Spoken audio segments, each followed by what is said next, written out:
What is up, beautiful people? We are back with another photo editing workflow video. We shot part one of this video last week, just published that, put that out on my YouTube channel. I'll put a link in the description below where we did all of the color correction, the organizing of the photos. I showed you how my workflow works in Lightroom, basically from start to finish.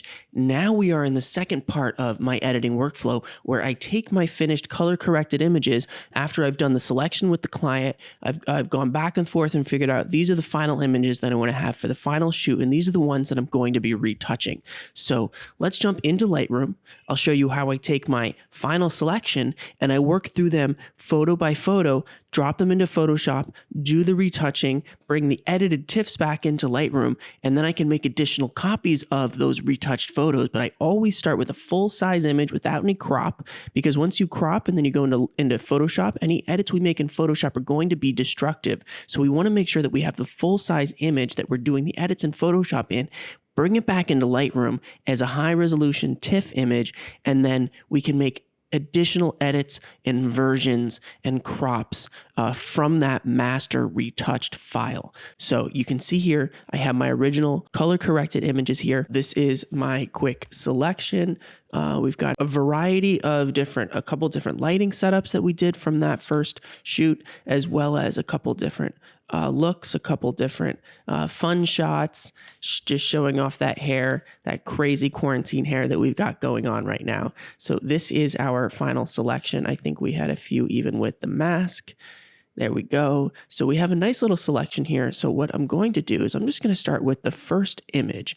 And if you just hit Command E with that image, it brings up a dialog to edit the photo in Adobe Photoshop. Now, what you want to do is you want to add a copy of this photo with Lightroom adjustments. What that's going to do is it's going to create a separate high-resolution TIFF file that takes the Lightroom adjustments that you made and applies them to the image so that when you open it in Photoshop, it has those Lightroom adjustments on it. So here we are in Photoshop. The first thing that we're going to do is just do a little bit of cleanup in the skin. This is a technique that's called frequency separation, and I'm not going to go into all the details of exactly how you separate out the different layers. If you're interested in that, perhaps I can make a separate video on that after this, but just for now, I'm going to show you how I go from my blur and texture action, which is a pretty simple action that separates out the different layers so that you have your skin tones essentially are on a blur layer, and then we've got a texture layer that's basically just the sharpness, the details, so that we can,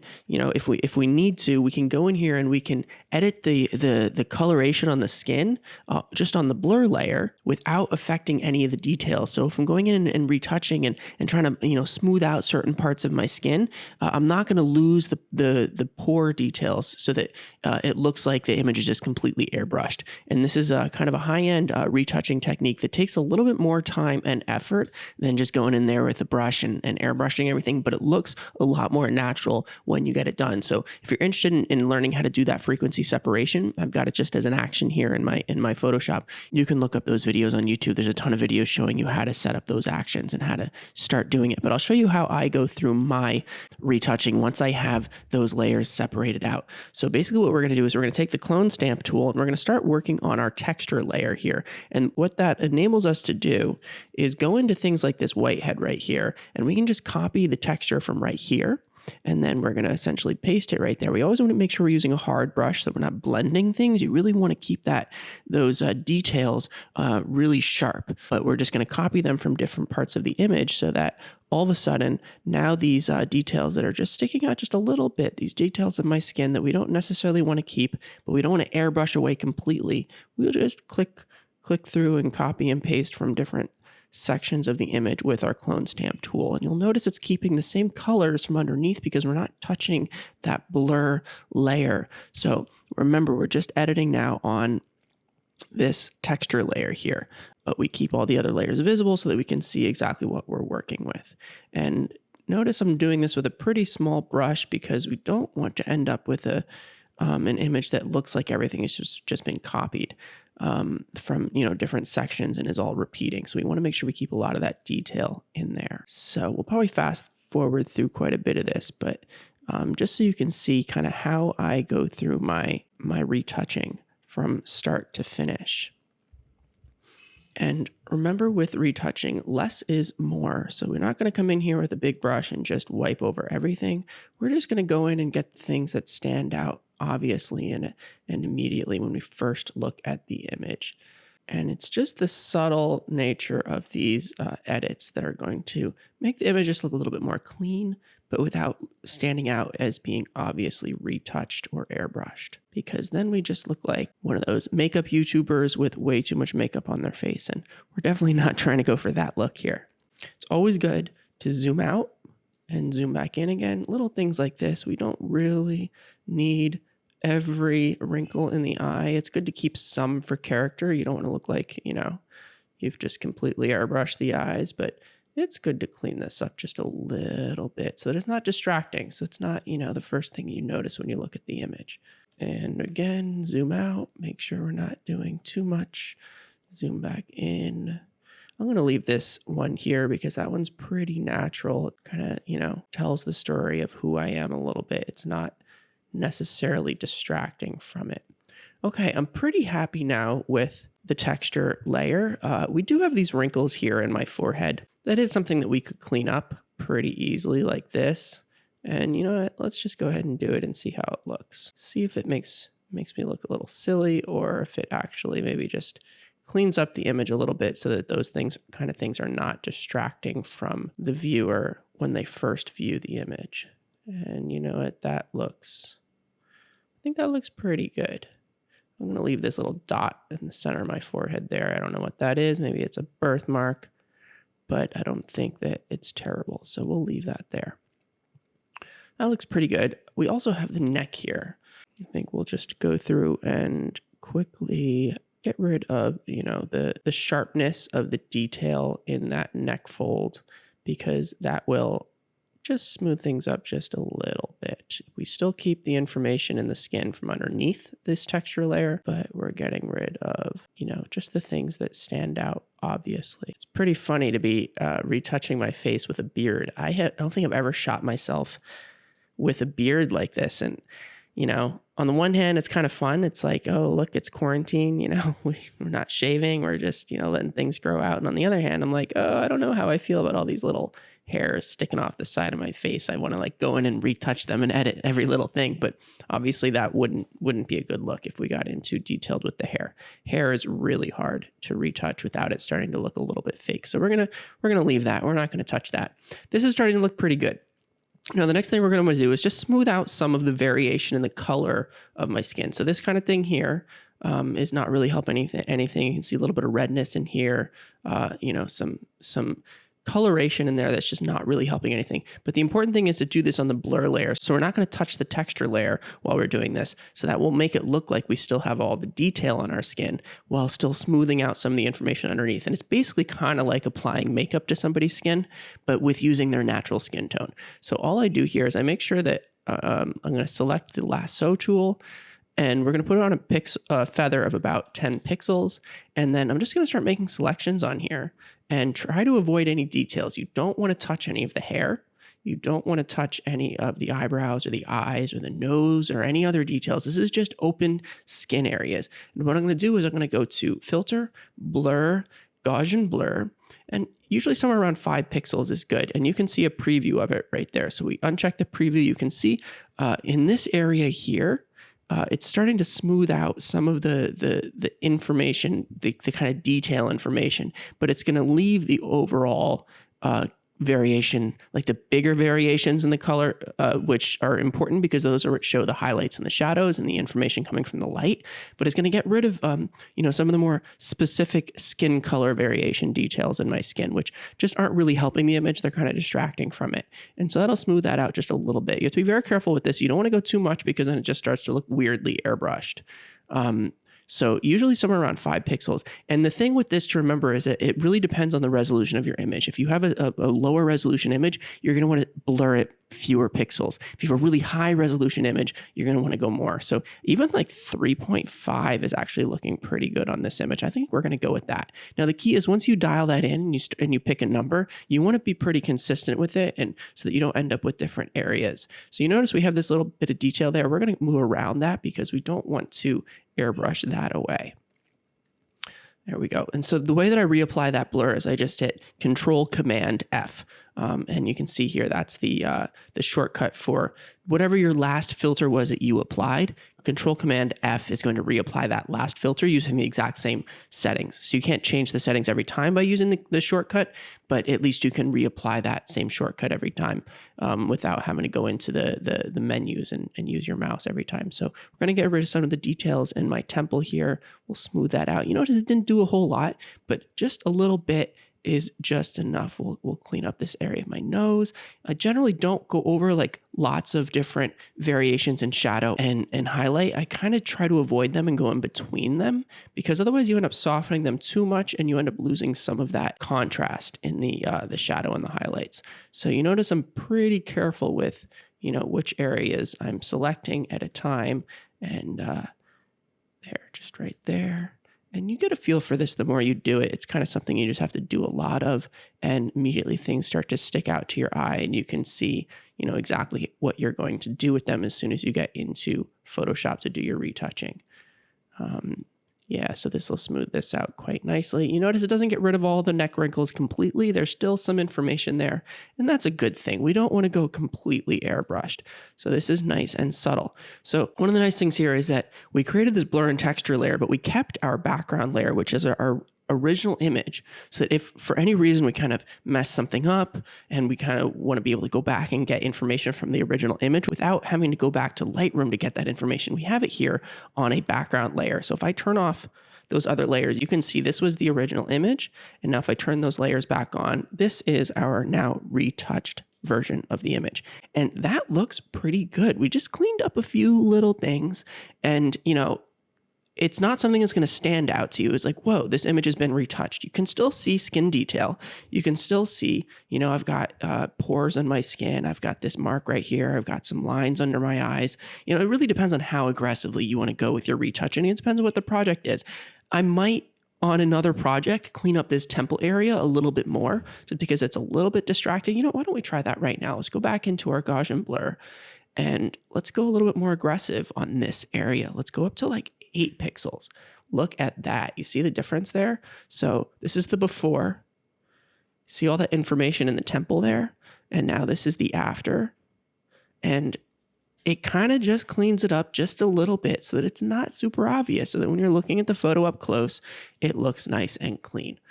So I'm pretty happy with that. We might be able to go in and clean up a few more of these skin details in the texture layer, but you know, we're not going to go super crazy with this photo. I'm pretty happy with how this looks. So now one of the other things that I like to do is maybe just try adding a little brightness contrast into the eyes. So we'll create a brightness contrast adjustment layer, and then I'm usually going to dial it up about 50 points on the brightness and about 50 on the contrast. And this is something that you're going to have to try and get a feel for. Every image is going to be different. That's just a starting point with where I start at. Now you'll notice that applied it to the whole image because our mask on the brightness contrast layer is all white, so it's applying it to the full image. So what I'm going to do is I'm going to invert that mask with Command I, and that's going to turn the mask black, which means that this brightness contrast layer is not applied to any of the image now. And what we can do now is we can go to our brush tool by hitting B, making sure that white is the color that we're going to brush with, making sure that we have a soft brush. So the hardness of the brush is 0. That means that there's no hard edge. It's got a very soft edge.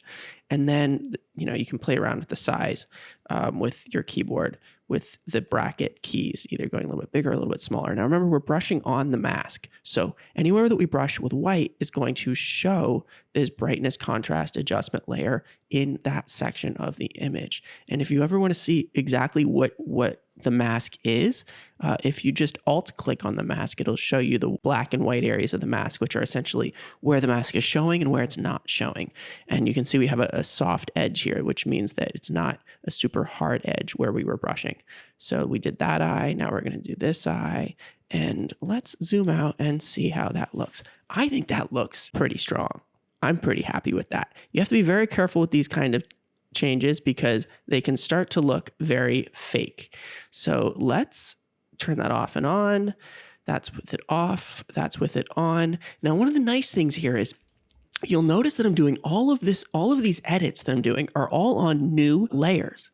None of these edits are on the original background layer. So if at any time I want to reopen this image later and be like, you know what, I feel like I kind of overdid it on that brightening of the eye. Next time I come and look at the photo, maybe I'll be like, you know what, it's just looking a little bit fake. I want to dial that back a bit. So what I can do is I can come in here and even bring the opacity of that layer down to like 50%. And all of a sudden it's only applying 50% of that brightness contrast edit. But for now, we're going to keep it at 100%.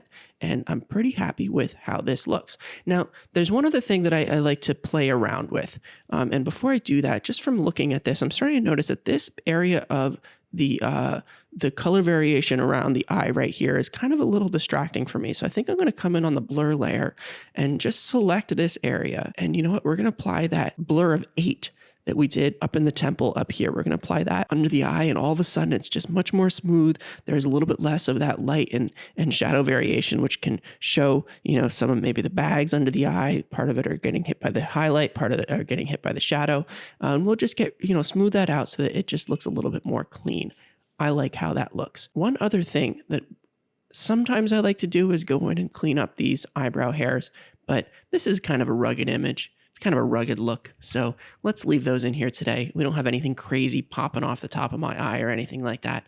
Yeah, I'm pretty happy with how this looks. One other thing that I like to play with sometimes, and not every image this works on, but you can create a new layer and we can call this shadow. And now we can kind of go in and accentuate the shadows, try to essentially dodge and burn on the face to create a little bit more contrast. So what I do here is once I've created that shadow layer, I'm going to go back to my brush tool, but I'm going to brush in with a black brush. And I'm just going to start brushing in the contours of my face that I want to accentuate the darkness in. And I'll do that here in this cheek. Maybe a little bit up in here, but I'm not entirely sure that I want to include that part as well. Now, often what I like to do is sculpt under the chin and really accentuate the shadow under the chin. And you'll notice this is looking really strange right now because this is not how we're going to leave this shadow. But just to give you an idea of where I'm painting these in, it's usually under the chin and then usually in this cheek here, because that will, you know, really accentuate the shape of the cheek and the shape of the cheekbone. So once I've done that, I'm going to double click on the layer and we're going to go into this blend if section. And if we start working on the underlying layer section here, and we can start dragging these sliders, what they do is it essentially tells it, don't show up in the highlights if I bring the highlights way back here. You can see now the information where I drew black is not showing up in the brighter parts of the underlying layers. It's only showing up in the dark parts. So that enables me to essentially only apply this darkening to the shadows. Now, you notice we have this weird super hard edge that's happening where it's going from dark to shadow, and we want to get rid of that. So we'll split up this slider by holding down the Option key, and we'll start splitting that up a bit so that we get a bit of a softer edge. And you know what, we can maybe even bring that down to like here.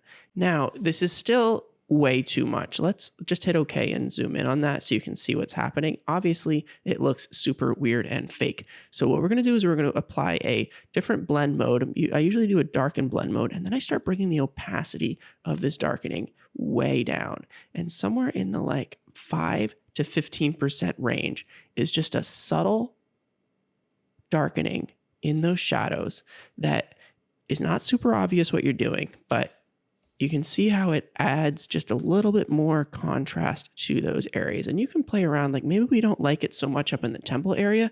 I might even just go in with an eraser and we'll just erase that part and that part right under my eye. Maybe we don't like that part there. So let's before and after. And what we want to make sure is we're erasing with a soft brush though, not a hard brush, because otherwise we can start to get hard edges, which look a little funny. So that's pretty nice. Before, after. Yeah, I think that's interesting. Now, we're at about 10%. I think we'll leave that like that. Now, one thing we can start to do is we can do a highlight layer. We do the same thing, but we just do it with a white brush. And we do it in areas where we want to accentuate the highlight, which I think would be like right here. Now, let's switch to our brush. We're on our eraser, and let's accentuate this Rembrandt V lighting. I don't think we need to brighten up this side of my face because it's already pretty bright. It's about as bright as you want it to be right before you start losing information. So we're just going to brighten up this V on this side of the face. Now we'll double click this again, and this time we're going to bring up the shadow section of the underlying layer so this brightening is not applying to the shadow. We just want to apply it to the highlights. And there, that looks pretty nice. Now let's change our blend mode to lighten instead of darken, and we're going to bring our opacity down again to about 10%. And let's see how that looks. This is before and after. Let's zoom out. I don't like it at all. So it's always fun to play with these things and to see, kind of what effect it has. And it's nice that we're doing them all on separate layers so that we can turn them off and turn them on. But what this has done is it's actually brightened up this secondary side of my face. We have the main side of the face here, which is where the light is hitting first. Then we have the secondary side of the face where the light is getting sculpted and it's being blocked by the nose, which accentuates the nose and really sculpts the nose.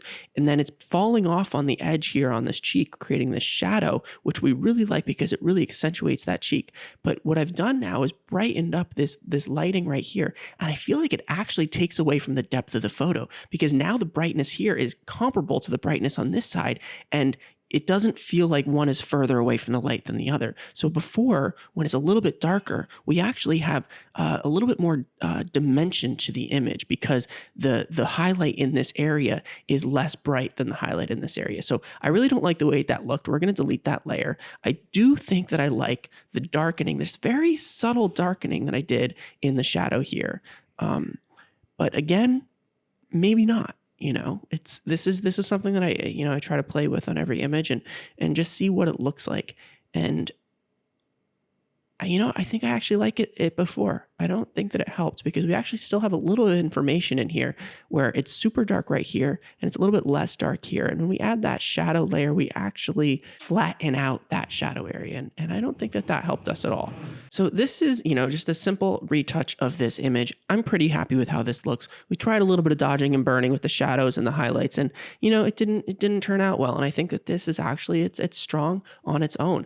One other thing that we could think about doing is brightening up the hair, but I'm pretty happy with this. So here's what we're going to do. At this point, we're going to just save this image, Command S to save it, and then we can just close it. We don't want to compress the image. We don't want to save it as a JPEG. What Photoshop, how it's set up to do it automatically is when you open something from Lightroom into Photoshop and then you save it from Photoshop back to Lightroom, it creates this copy of the image that is saved as a TIFF file. And you can see that right here. This is our original image that has our Lightroom edits on it. So if we went to the develop module, we could still see all of the changes that we made in Lightroom. But now if we go to our new TIFF image, which you can see here has been retouched, let's flip back and forth between them. That's the original. Why is it over there? And then there's the TIFF. So you can kind of see that we got rid of some of the details in the face and just cleaned things up a little bit. The information is still there in the neck. We still have those folds. And you know what?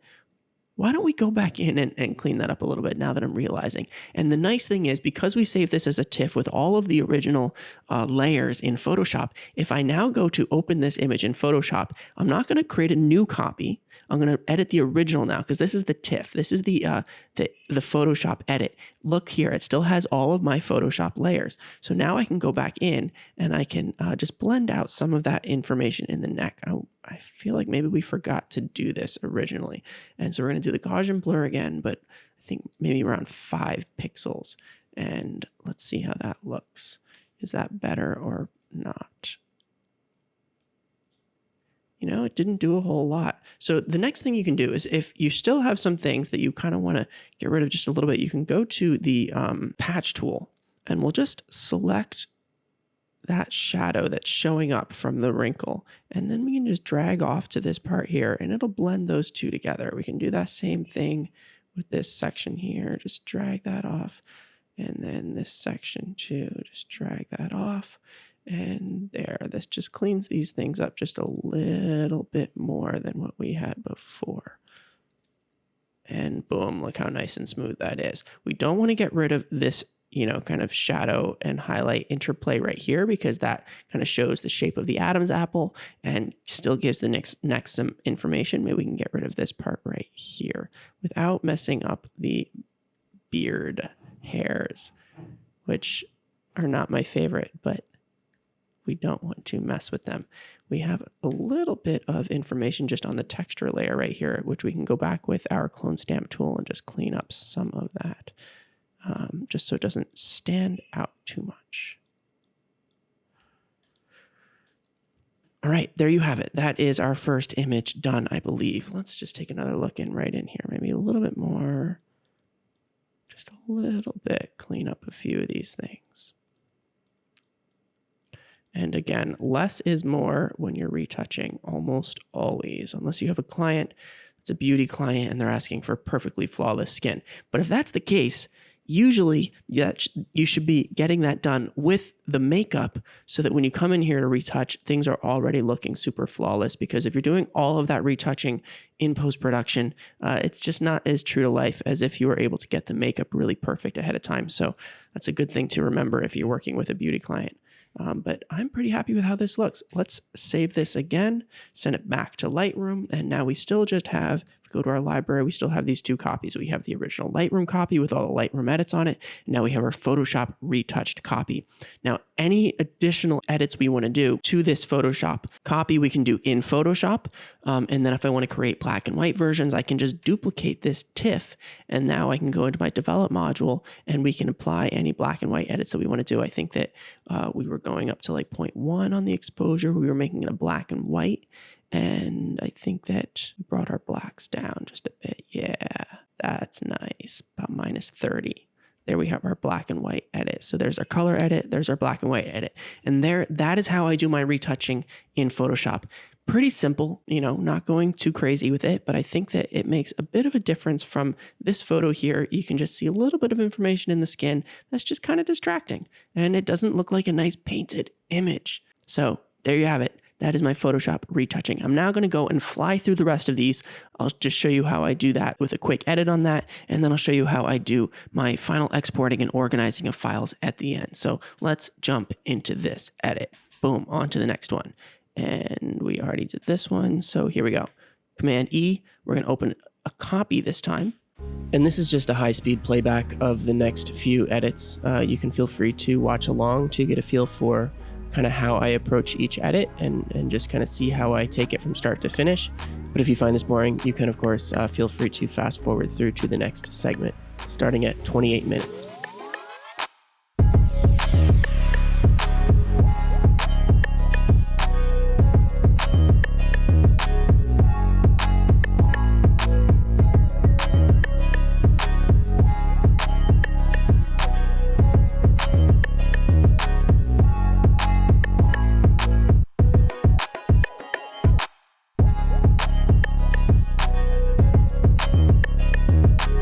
Here's one other thing that I like to do sometimes in the Photoshop edit. If I feel like the eyes aren't super sharp and I feel like I could bring out just a little bit more sharpness in the eyes, what I'll do is I will create a new layer.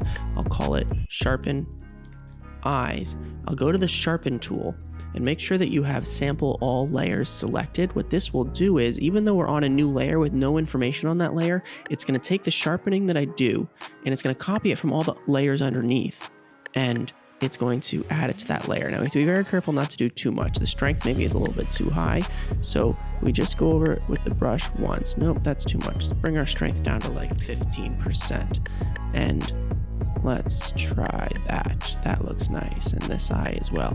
Now, the nice thing about having it on a new layer is if I feel like the sharpening is maybe just still a little bit too much, I can bring down the opacity of this layer. That's at 0. That's at 100. Let's bring it down to somewhere like 75. And I think that looks nice. That gave us just a little bit more detail in the eyes. We still have it on a separate layer, so it's not destructive, so we can come back and maybe modify that later if we feel like it. But I think that looks quite nice. So we're going to save that and jump back into Lightroom and jump on to the next photo. Now, you notice here that because I've created these separate TIFF files in Lightroom, if I decide that, I want to create duplicates of these, I'm creating the duplicates on the TIFF file because the TIFF file is the one that has all the Photoshop edits. So if I go back into Photoshop and I edit this original photo, this original TIFF file, and, add that sharpening to the eyes, it gets applied to all the duplicates as well. So this was a duplicate photo that I made off of the Photoshop edit, and I'm applying my black and white edits to it. It got that eye sharpening as well because it's a duplicate of that original Photoshop TIFF file. So that's very important. All right, let's jump into the next one. And just another quick high-speed edit. The next section starts at 30 minutes and 40 seconds.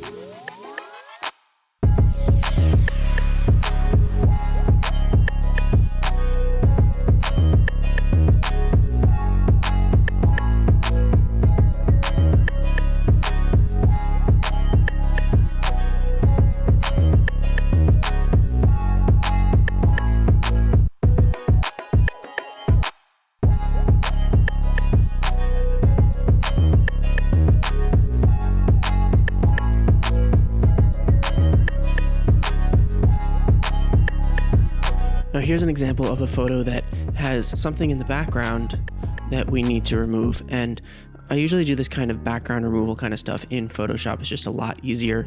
Usually you can just kind of select the whole thing, and if you're lucky, if you hit delete or fill and you say content aware, a lot of the time Photoshop is pretty good about the content aware, and it'll just boom, it's gone. You'll notice sometimes that there's a couple weird sections that you need to do twice. Now actually the reason for that is because I had a feather on my selection. So actually if we go back to the way it was originally, let's get rid of that feather. Let's go back to 0 on the edge and select that out again, fill that content aware, and it should delete that perfectly. So yeah, that's definitely better than doing it in Lightroom. And then after that, it's just back to the regular edit. And this would be the last high-speed edit.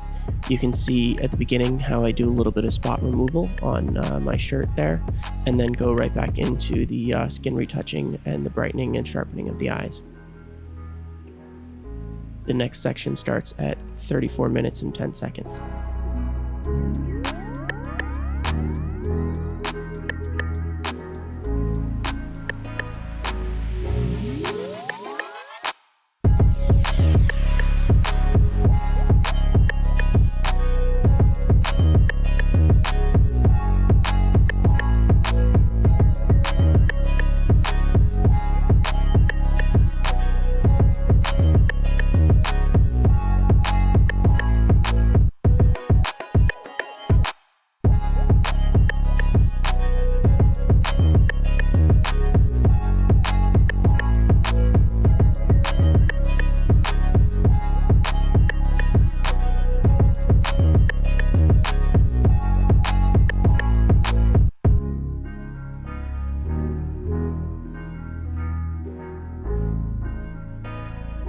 And that wraps up the retouching portion of my photo editing workflow. So let's jump back into Lightroom and take a look at the before and after. You can see here on this is the original Lightroom color correction edit that I did on this photo. Here is the black and white retouched version.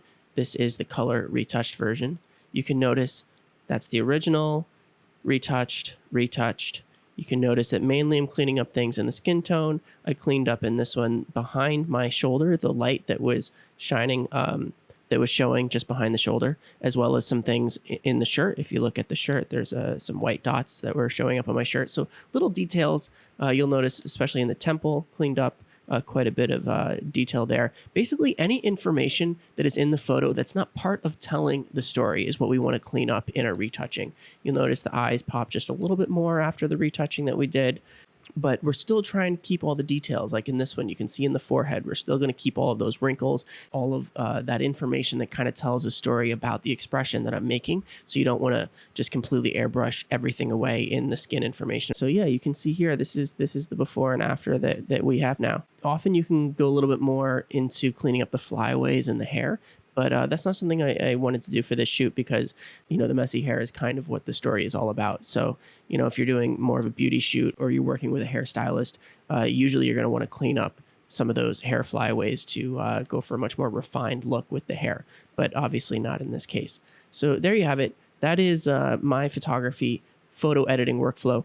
But before we wrap up this video, I just wanted to show you how I do my exports and my archiving on my backup hard drives once the shoot is completely finished. So you can see here that I have 3 files for every photo. I have the original JPEG straight out of the camera that has the Lightroom color correction edits on it. Then I have my Photoshop retouched TIFF file, and then I have a duplicate of that TIFF file for the black and white edit. And what I want to do now is I want to take all of my color retouched files and export them as both high res and web sized. And then I want to do the same thing for the black and white files. So first I'm going to select all of my color edits.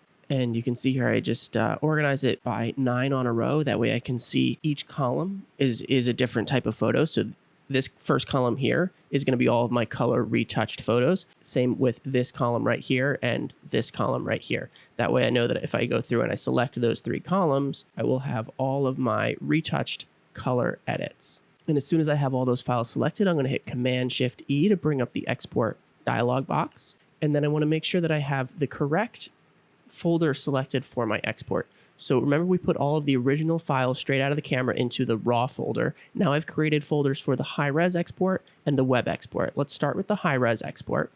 We'll select that folder. And then I'm going to rename my files to be Quarantine Hair Portraits. And then we're going to use a numbering system from 1 all the way up through 25. And you'll notice here that I like to use a numbering system with leading zeros, so 001, 002, because if you don't do that, file number 1 and file number 10 and file number 100 will all appear right next to each other. So it'll go 1, 10, 100, 2, 20, 200, and that's not how we want it to order. We want it to order numerically from 1 all the way up to the highest number. So you need to include leading zeros in order to be able to get those organized correctly in the file system. And then when we go to export, we want to make sure that we're not resizing the image for a high-res export. If we're exporting as high-res, we want to do the full image size and not resize it at all. Make sure that we're sharpening for screen. And then after post-processing, I like to open it up in the Finder window so that I can see those exports in Finder. So let's run that export, and it'll open up a Finder window right here. And you can see here we have all of our high-res images, and they all come out to about 2.5 megabytes for this specific shoot. And now we're going to do the same thing for our web-sized exports for these color photos that are currently selected. So we'll do Command-Shift-E one more time. We're going to scroll down. We're going to make sure that we have resize to fit long edge set to 2048 pixels. That's a good size to export web-sized photos at, because when you're uploading to social media platforms, 2048 is usually the cutoff where anything that's above that size will get resized by the website, and usually when they're resizing it, it kind of kills the quality. So you want to go right up to the limit of what they allow. 2048 pixels is the most common. That's what Facebook allows as their maximum size. And then we just want to make sure that when we are exporting here, we're exporting to the web folder instead of the high-res folder. So here we go into web and make sure that our naming system is correct. We're not doing black and whites just yet. And there you go, export. And then that should open up a Finder window with our new web-sized files. And you'll notice that they're about 864 kilobytes versus the high-res files, which are at about 2.5 megabytes usually. So now we're going to do that exact same process for my black and white files, which you can see here are organized in these columns like this. Once we have them all selected, we'll hit Command-Shift-E one more time. And we're going to do our web-sized export first because we already have all of the settings set for that. So we just have to change the naming system here. So dash black and white and hit export. And that's going to go to the web folder, and it's going to be web sized. So you'll notice because I did the dash black and white after the number, it orders them first the black and white, then the color, then the black and white, then the color. Rather than doing all the colors first and all the black and whites after that, we have them interspersed so that each photo is next to the exact same photo. So now we want to go back and we're going to run the same export on our black and whites, but this time we're going to do it in the high-res folder. Here's our high-res folder, and we're going to uncheck resize to fit. So we still have the naming system so that it's including black and white at the end, and now we can hit export. It goes into our high-res folder. And now we have all of our black and whites and colors exported as web-sized and high-res, and you can see those in those 2 folders here. So now the last step in every photo shoot is to make sure that you are backing up or archiving this project folder. So because we organize our working drive in this manner where we have all these different folders and subfolders, and then we have the project folder with a specific name, all I have to do is run a sync from my working drive to my backup drive, which has the exact same file structure. So you'll notice here, everything's exactly the same. It's going to go into the photo directory in the portraits folder. And here we have our project folder for this project. And all we have to do then is run a sync, which I have a script that I've written that I just run in the terminal.